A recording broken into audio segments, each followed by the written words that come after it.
หลายคนถามหลายคนก็สงสัยสเต็มมาของ MFF นั้นเป็นอย่างไรอะ STEMMA Hi everyone, this is week 16 and this is the transforming toothpicks experiment. So we are going to need toothpicks, about 5 of them, a cup of water, and we are going to use some red food colouring to see it clearly. First we take the water and we put some food colouring into the water like this,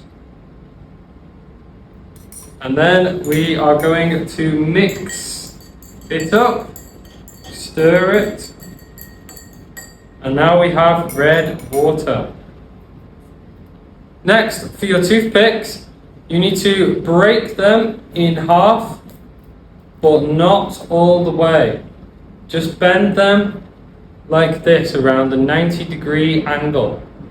We would use about 5 and make a star shape like we can see here.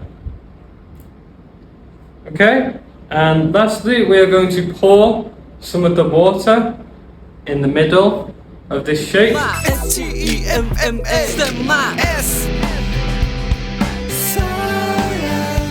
Wow! Now you can see it's a star shape. Okay? Bye everyone!